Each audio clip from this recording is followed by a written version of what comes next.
Bueno,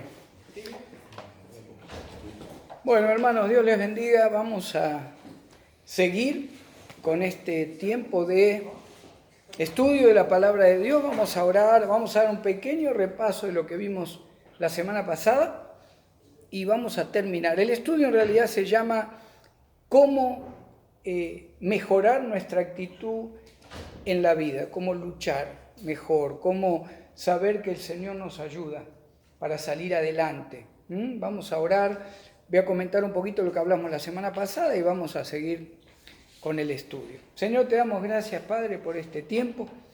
Gracias, Señor, por tu palabra. Gracias por la vida de cada uno de mis hermanos.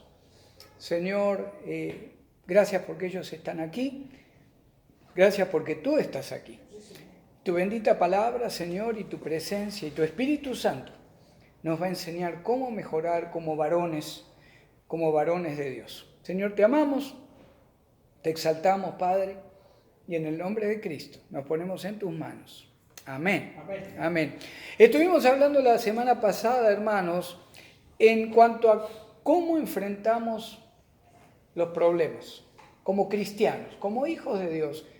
¿Cómo enfrentamos nuestros problemas? ¿Cómo está nuestro deseo de mejorar?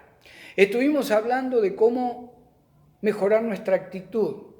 Estuvimos hablando ahí en 2 de Timoteo 1:7, de que no nos ha dado Dios un espíritu de temor, sino uno de poder, amor y de dominio propio. ¿Cómo mejorar nuestra actitud? ¿Cómo enfrentar los miedos? Necesitamos enfrentar los miedos para saber cómo luchar con lo que llega a nuestra vida, sea el problema que sea. El Señor nos da las herramientas para caminar en victoria. Todos pasamos por circunstancias, todos pasamos por problemas, todos pasamos por pruebas. Pero hasta aquí el Señor nos ayudó, ¿verdad? Hasta aquí Cristo nos ha ayudado y nos va a seguir ayudando. El segundo punto que vimos, que debemos aprender a cuidar nuestro ánimo. Decíamos con los hermanos, ¿a quién le gusta estar con alguien enojón o siempre amargado o descontento o viendo siempre lo malo, nunca lo bueno? ¿Cómo podemos mejorar como cristianos nuestra actitud? Decíamos la semana pasada que debemos alcanzar objetivos en nuestra vida sin importar el tiempo en el que estamos, sin importar la oposición en la que estamos. Siempre tenemos que tratar de buscar que nuestra vida siga hacia adelante, más que nada como hijos de Dios, como cristianos. Dice la palabra que Él ya nos dio la victoria. Dice la palabra que tenemos la mente de Cristo ahora. Usted y yo tenemos la mente de Cristo. Vamos al tercer punto, hermanos, lo vamos a ver el día de hoy. Aprendamos a no quejarnos. Aprendamos a no quejarnos. No complaints. Vamos al capítulo 14 de Números, Numbers 14, Números 14.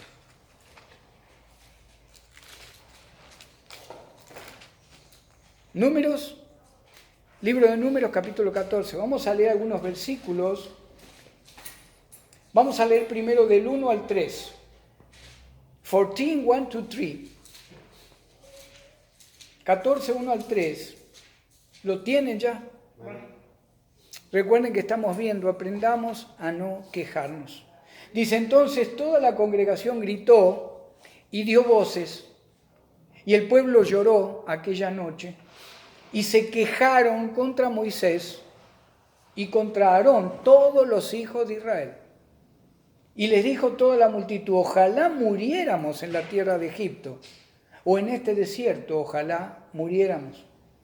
¿Y por qué nos trae Jehová esta tierra para caer a espada? Y que nuestras mujeres y nuestros niños sean por presa. ¿No nos sería mejor volvernos a Egipto? Fíjese que lo que empezó como queja, si usted lee ahí en el versículo 2, se quejaron contra Moisés y dijo toda la multitud, ojalá muriéramos en la tierra de Egipto. Lo que empezó como queja, después se termina transformando en amargura de corazón. Querían morirse. Ya no tenían la comida que tenían en Egipto. ya no tenían lo mejor, aunque sea una comodidad básica como tenían, pero eran libres, ya no eran esclavos, Dios los había libertado. ¿Verdad que hay personas que siempre miran lo malo y no lo bueno? Ese tipo de personas que usted le dice, quiero mostrarte el carro que agarré. Ah, pero no es nuevo, ¿no? No es nuevo, pero es casi nuevo. No, bueno, pero no es nuevo y no tiene garantía de nuevo, ¿verdad? Y empieza la queja en lugar de ver la bendición que la otra persona ha tenido. Se quejan siempre por algo, son muy difíciles de conformar, siempre la mirada está en el defecto, siempre la imperfección. El pasado fue malo, el presente es malo, el futuro va a ser peor todavía. ¿Alguna vez le ha tocado a algún tipo de persona así? ¿Sí? Sí, yo conocí a una persona que decía, ¿verdad? Que recurría siempre al dicho que dice que el que madura, Dios le ayuda. Uh-huh. Pero decía él, ¿a mí en qué me ayuda? Mira, estoy trabajo y no tengo dinero. A mí no me ayuda. Siempre la queja. Siempre quejándose. ¿Verdad? Acá el estudio nos dice, la próxima línea dice, siempre hay gente muy complicada en cuanto a las quejas, hay gente difícil de llevar, nunca pareciera que las vamos a conformar en nada. No nos rodeemos de esa gente, no nos rodeemos de gente que se queja de todo y no seamos nosotros, como cristianos, personas que nos quejamos de todo. Porque si nuestros hijos nos ven así, nuestra esposa nos ve así, los compañeros de trabajo nos ven así, todo el ambiente espiritual, el quejoso lo tira para abajo. Fíjense el versículo 11, 14:11, 14:11. Y Jehová dijo a Moisés, ¿hasta cuándo me ha de irritar este pueblo? ¿Hasta cuándo no me creerán con todas las señales que he hecho en medio de ellos? Yo los heriré de mortandad y los destruiré, y a ti te pondré sobre gente más grande y más fuerte que ellos. Por supuesto, Moisés dijo que no quería que le quitara el pueblo. Él los había elegido, Israel era el pueblo de Dios, pero tenía que haber una consecuencia por la queja. Como hay una consecuencia, hermanos, en nuestra vida cuando vivimos quejándonos. Pareciera que hasta nuestro cuerpo se enfermara. Cuando estamos solo en la queja, en la negatividad, pareciera que hasta nuestro cuerpo no quiere responder cuando tenemos que ir a trabajar, o pasar tiempo con la familia, o venir a la iglesia. Fíjese el 29, 14:29, números 14-29. ¿Cuál fue la decisión de Dios? En este desierto caerán vuestros cuerpos, todo el número de los que fueron contados de entre vosotros, de 20 años arriba, los cuales han murmurado contra mí. La queja de Israel provocó que solamente los jovencitos de 20 años para abajo pudieran pasar a la tierra de Canaán, a la tierra prometida. La queja, el descontento, el desánimo, hermanos, siempre va a provocar algo en mi vida que no viene de parte de Dios. No es de bendición. ¿Amén? ¿Algún comentario con esto, hermanos? ¿Alguien quiera compartir algo? Yo tengo un compañero de trabajo que tiene una habilidad para quejarse. Habilidad. Tiene una habilidad para quejarse y para transcribersar las cosas. Ajá. Que es increíble. A mí me quería hacer dudar de que una vez el patrón me dijo cuántos sacos son. Sí. Y él me ayudó a contarlos y me dijo mal, y luego yo le dije, estás mal. Y me dice, no, tú te equivocaste. Y me hizo ver como que yo me equivoqué. Claro. Pero con una agilidad que... Claro. Sí. Siempre ve lo negativo, nunca ve nada positivo. Amén. Siempre Amén. está quejando de todo. Ya. Sí, hermano. A mí me ha tocado ver gente muy negativa en los trabajos que he estado. Y por supuesto que no conocen de Dios. pero siempre se la pasan con que no les gusta lo que están haciendo, lo que le pagan. Siempre la queja. Siempre están quejándose. Ok. Pero cuando yo veo una cosa de esas, yo estoy aprendiendo también en eso de que el ambiente donde voy a estar, Dios me use para reflejar, para que ellos vean en mí, Claro. que yo no estoy amargado, Ok. yo no me quejo. Entonces le he pedido a Dios, antes de entrar a trabajar, que ponga en mí la paz y la tranquilidad. Amén. Que solamente Él puede dar. Amén. Y yo he experimentado que sí hay respuesta de parte de Dios. Amén. Porque cuando yo veo que esas personas se quejan, hasta entre ellos se pelean y todo, yo miro la vida de otra manera. Amén. Yo estoy tranquilo. Amén. Amén.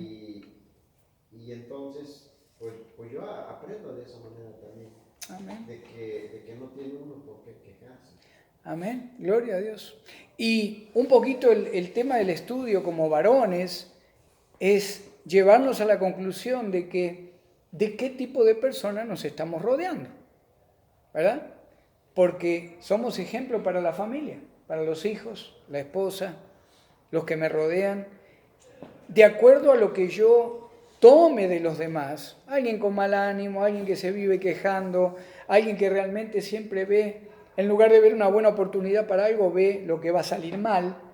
Llega un momento que yo empiezo a transmitir eso también a los que necesitan ver en mí otro tipo de actitud. Ese fue el motivo del estudio. El cuarto punto, hermanos, tercero, aprendamos a no quejarnos. El cuarto punto es, aprendamos a depender solo de Dios, no depender de los demás. Aprendamos a depender solo de Dios, no de los demás en cuanto a lo que el mundo me rodea, ¿verdad?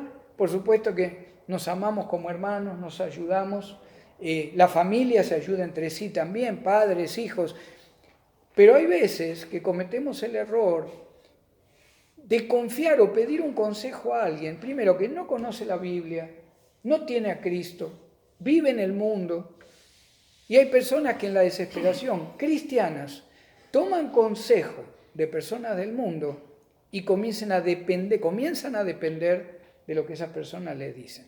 ¿Quién quiere leer Primera de Juan 2? Primera de Juan 2, 14 al 17.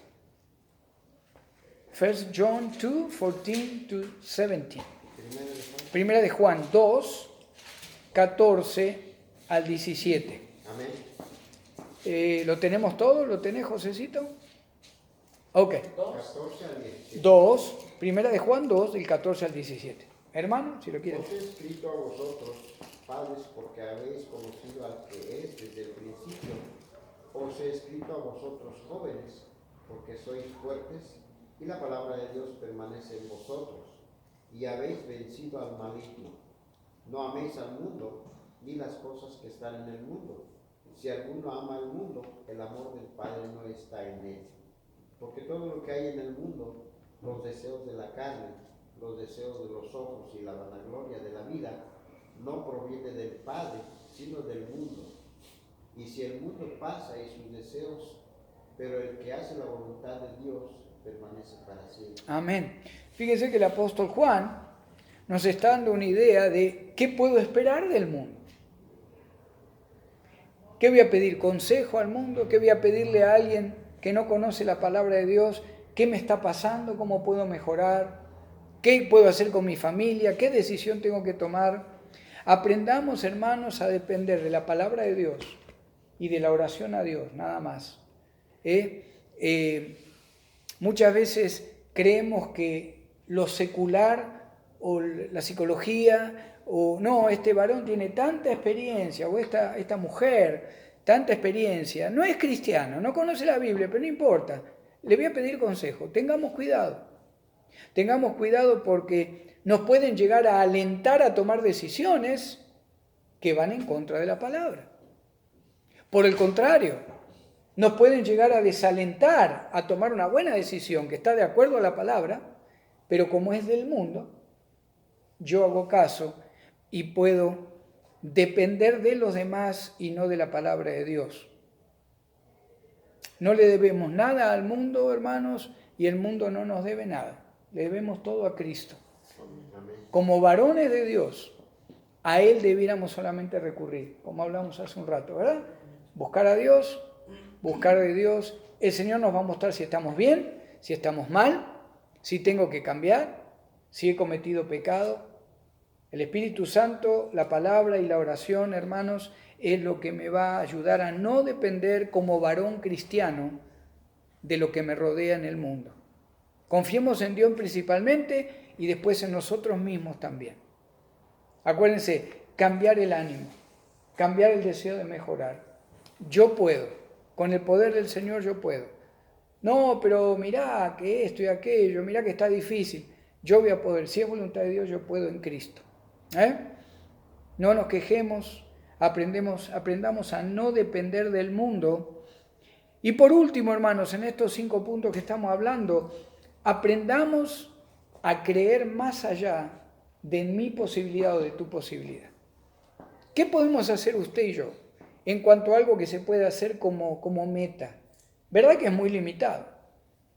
Pero le podemos pedir a un Dios que es ilimitado. Estaba hoy leyendo a la mañana el libro de Lucas.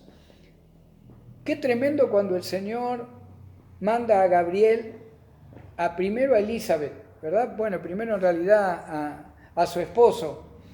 Y de repente este varón le dice al ángel, ¿cómo va a pasar eso? Que mi esposa va a tener un hijo, somos ancianos. Y el ángel le dice, yo soy Gabriel, que estoy delante de Dios. Dice, ahora por tu incredulidad vas a quedar mudo. Cuando se le presenta a María, y María le dice, ¿cómo va a pasar esto? No conozco varón. El ángel le dice, el Altísimo te cubrirá con su sombra, y el santo ser que nacerá será llamado Hijo de Dios. Nada imposible para Dios, hermanos. ¿Qué sueño tenemos al día de hoy que pensamos que es demasiado grande para ustedes? What's your dream today that you think is too big to accomplish? He can do it. So everything's possible with God? Everything. We have limits, tenemos límites, pero Él no tiene. He doesn't. Por eso, hermanos, nunca nos pongamos nosotros los límites. ¿Qué le estás pidiendo a Dios en grande? Pedile en grande, porque Él es un Dios de creación, Él es un Dios tremendo, poderoso. Él puede restaurar el cuerpo de cualquiera de nosotros en un abrir y cerrar de ojos. Amén. Aprendamos a creer, hermanos, como varones. Aprendamos a creer que el Señor nos puede dar la fuerza y la posibilidad de llegar a hacer cosas que nunca soñamos. Amén. Hay alguien que quiere compartir algún sueño, alguna meta que tiene, que parece demasiado grande para él. ¿Hay alguien que le gustaría compartir algo? Yo tengo un sueño, siempre lo he tenido, pero no sé, como que este año tengo un sueño de poder comprar una casa. Amén. Aquí Amén. en Estados Unidos. Amén. Yo sé que va a ser difícil, pero yo sé que si tengo la paciencia con el Señor, Amén. yo sé que el Señor, si es de voluntad de Él, me la va a dar. Amén. En el tiempo que Él quiera que yo la tenga. Yo también sé que para Él no hay nada imposible. También Amén. quiero que mis trámites migratorios se agilicen, pero con esto tanto espero. Como yo le digo a mi esposa, Él puede hacer que cambie todo de la noche a la mañana. Amén. Amén. Tenemos que tener paciencia y que tener mucha fe. Fe, oración. Y nunca dejar de creer que Él lo puede hacer. Esa es la clave. Como vos decís, puede durar un mes, un año, 3 años, yo no sé. Pero Él lo va a hacer. Es diferente cuando decimos, Señor, si tú puedes hacer esto, si tú quieres. Es diferente cuando decimos, Señor, en tu tiempo tú lo puedes hacer. En tu tiempo tú lo vas a hacer. Yo tengo fe de que tú vas a cambiar mi vida. ¿Se acuerda cuando el Señor dijo, si tuviera fe como un granito de mostaza, le diríamos a un monte que se cruce y se caiga en el mar? ¿Se imagina? Y claro que el Señor usó algo que se llamaba como el elixis, era como una exageración, como algo que es tan grande lo que Él dijo. ¿Cómo vamos a mover una montaña? Pero Él quería ir al punto de que todos entendieran que con un pequeño, poquito de fe, el Señor puede llegar a hacer cosas tremendas. Amén. ¿Por qué la fe en Dios es tan importante? Acá dice uno de los comentaristas, es difícil creer en Dios y al mismo tiempo rendirse. Son dos cosas que no van de la mano. Cuando pienso lo que yo puedo hacer, comienzo a rendirme. Pero cuando comienzo a tener fe de lo que Él puede hacer, es cuando comienzo a tener más fe. O cuando veas a lo mejor pequeños pasos. Una carta a lo mejor que llegue de los papeles. ¡Wow! Parece que va mejor. El Señor muchas veces, hermanos, trabaja en etapas. Hay veces que el milagro no viene de un día para el otro. ¿Cuánto llevó para que les dieran el departamento? Más de un año, ¿verdad? Más de 2 años. Desde que aplicamos, como 5 años. 5 años. 1 año casi de proceso. Pero ustedes fueron viendo de a poquito cada milagro, cada milagro. Parecía que algo se rechazaba, ahora, y el Señor a la semana, no, seguía aplicando. Así trabaja el Señor. Pero siempre la meta de los hermanos era, queremos una casa más grande para nuestra familia. Y que haya que pagar poco. Queremos prosperar de esa manera. Y el Señor después de 5 años se lo dio. Amén. No creamos tanto en nuestras fuerzas, creamos en el poder de Dios. La fe que ponemos en Dios o la fe que agrada a Dios es aquella fe que cree más allá de la dificultad. La fe, el tipo de fe que agrada a Dios es la convicción de que Dios nos va a ayudar. Siempre pase lo que pase, hermanos, Él nos lleva para adelante, no para atrás. Amén. Jesucristo dijo, para Dios y para el que cree, todo le es, para aquel que cree, todo le es posible. Vamos a hablar un poquito ahora de cómo trabaja el Espíritu Santo en esa fe, cómo podemos dar lo mejor para cambiar esa actitud, para mejorar nuestra vida de relación, para creer que Dios puede hacer un milagro en mi vida. ¿Cómo lo logramos? Primero tenemos que tratar de dar lo mejor. Estamos dando lo mejor como varones cristianos, como padres, como esposos. Are we giving the best that we have, that we are, with the people in my family? Hi. Estamos dando lo mejor. Eso es algo que nosotros podemos contestar. ¿Quién quiere leer Primera de Samuel? First Samuel 17:40. First Samuel 17:40. Primera de Samuel 17:40. A ver, hermano, déjenme primero acá. Primera de Samuel. ¿Lo tenemos todos, hermanos?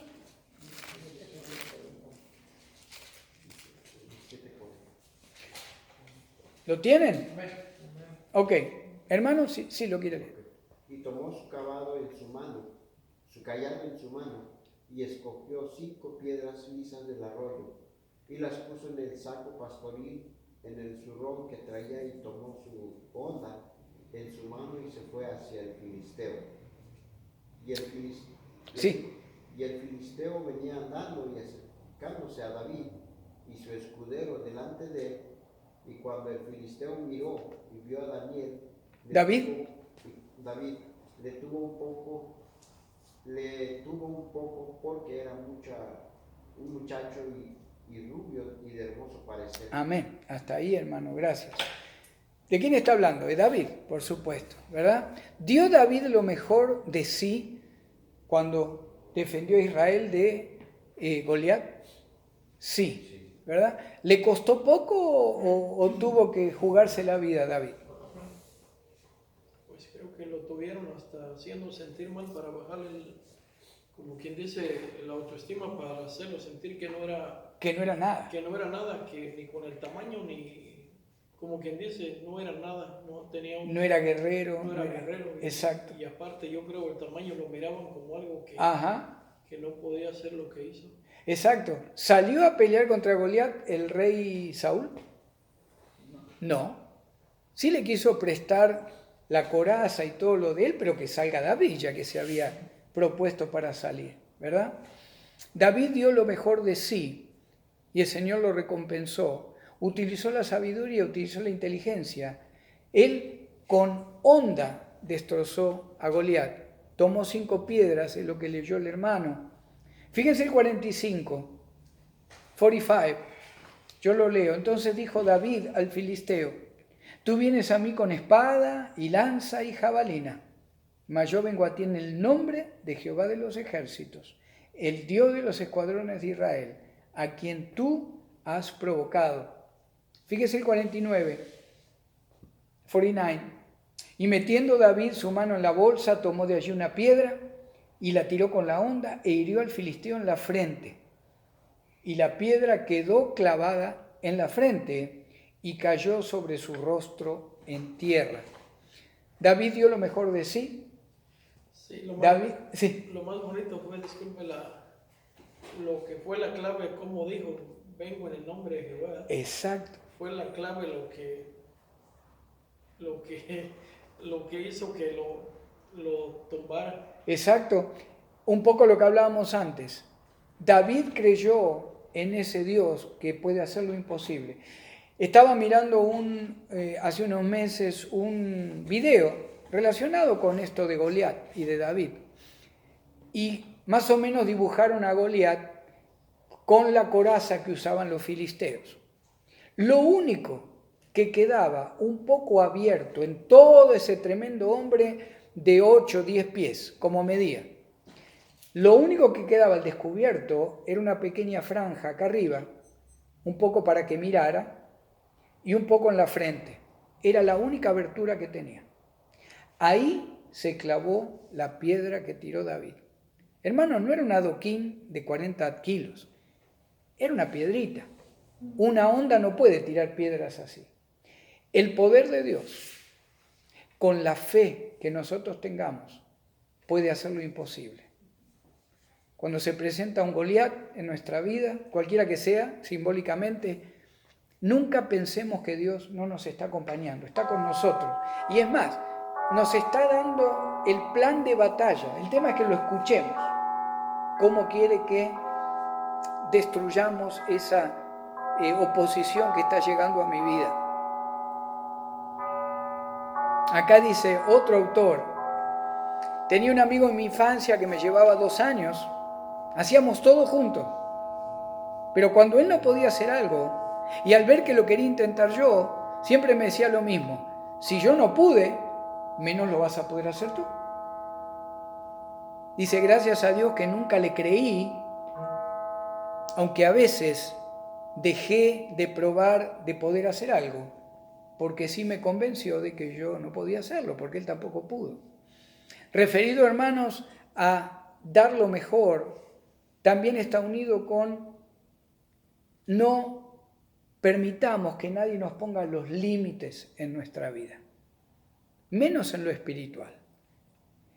Yo, por ejemplo, cuando alguien, no ahora, ¿verdad? Desde que estamos acá en la iglesia no ha pasado, pero años atrás, cuando alguien venía con una palabra negativa, aún algún otro líder, como diciendo, a mí me parece que esto te va a pasar, o lo que fuera, o esto va a pasar con tu familia o con tu ministerio, yo lo primero que decía, yo no lo recibo, en el nombre de Jesús no recibo lo que me estás diciendo.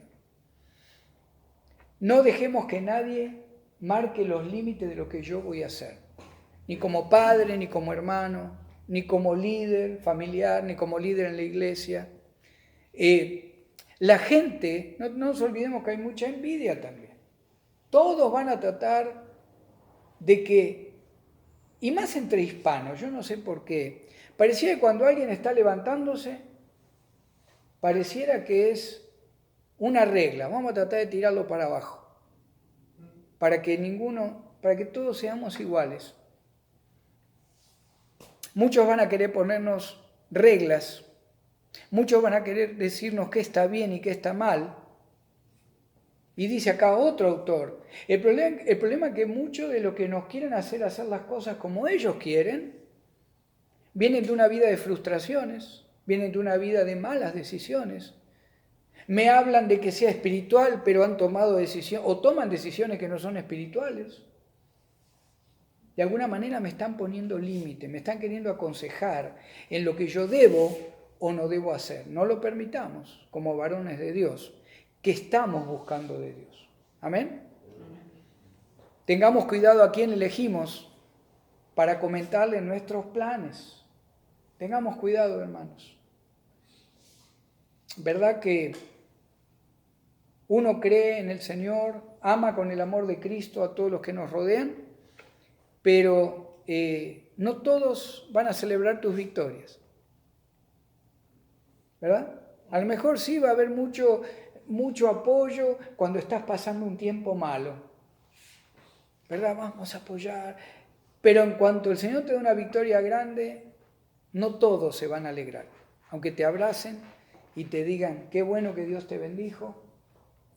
Eso es la vida, hermanos, es la realidad. Tengamos cuidado a quién elegimos para comentar. Y más si son planes espirituales. ¿Verdad? Tengamos cuidado a quién le decimos, usted sabe, hermano, hermana, yo quiero hacer esto para el Señor. Ayúdame a orar porque quiero que mi hijo, mi hija pueda ir a la universidad. Y gloria a Dios, oramos todos juntos, pero tengamos cuidado con quién lo compartimos. Tiene que ser alguien más espiritual que yo, o igual, para que se alegre conmigo, para que llore conmigo cuando realmente estamos pasando por algo difícil. Siempre todo es una cuestión de actitud, y más como cristianos. Siempre el Señor nos va a sacar adelante, hermanos. Siempre. Dice el rey David, he sido joven y he envejecido y nunca he visto justo desamparado, ni su descendencia que mendigue pan. Esa promesa es para tus hijos, tus nietos, tus bisnietos. Pero hay que dar lo mejor que podamos en el Señor. Hay que cambiar la actitud. Si estamos un poco gruñones, hay que no permitir que nadie me pueda decir qué quiere hacer Dios conmigo o qué no quiere hacer. Eso es entre el Señor y yo, eso es entre el Señor y tú. Otro autor acá dice, una buena actitud atrae gente con buena actitud. Si somos espirituales, vamos a atraer gente espiritual. Y en tiempos de crisis vamos a tener como cristianos la ayuda que el Señor nos envía a través de personas espirituales. Y acá hay una serie de líneas que algunas personas opinaron cómo ven el tema de la vida cristiana en el varón. Y dice, la buena actitud cristiana sueña en grande, la mala actitud no sueña directamente. La buena actitud del cristiano es cuando vive agradecido. El que tiene mala actitud es indiferente a las bendiciones. Si tenemos buena actitud como cristianos, vamos a tratar de mejorar lo que nos rodea. Los que tenemos mala actitud, solamente miramos cómo trabajan los demás. La buena actitud en Cristo decide mi rumbo en Cristo. Las malas actitudes hacen que las circunstancias me lleven donde Cristo no quiere. La buena actitud en Cristo no me da miedo al fracaso. Lo que me da o me lleva al fracaso es la inactividad como cristiano. El Señor siempre mejora nuestras habilidades. Lo peor que hay como creyentes es creer que ya lo sabemos todo. Porque ahí es cuando dejamos de aprender nuevas cosas y de vivir mejor. La buena actitud del varón cristiano hace que use sus dones, sus talentos y habilidades para servir a los demás. La mala actitud en un cristiano siempre busca ser servido. Siempre la buena actitud, como creyentes, como varones de Dios, va a ser recompensada de parte de Dios. Y la buena actitud, como creyentes, como varones en Cristo, siempre va a traer o va a vencer a la mala actitud. Amén. Necesitamos enfrentar los miedos. Aprendamos, hermanos, a cuidar el ánimo. Aprendamos a no quejarnos. Aprendamos a no depender del mundo. Aprendamos a creer más allá de lo que vemos en nuestras propias habilidades y limitaciones. Amén. Vamos a tomar unos 5 minutitos. Si usted quiere compartir algo, alguna pregunta, algún comentario de lo que hemos compartido, si le gustó, si le sirvió, si se puede aplicar lo que hemos visto. ¿Algún comentario, hermanos? ¿Algo que quieran compartir antes de cerrar 8:15?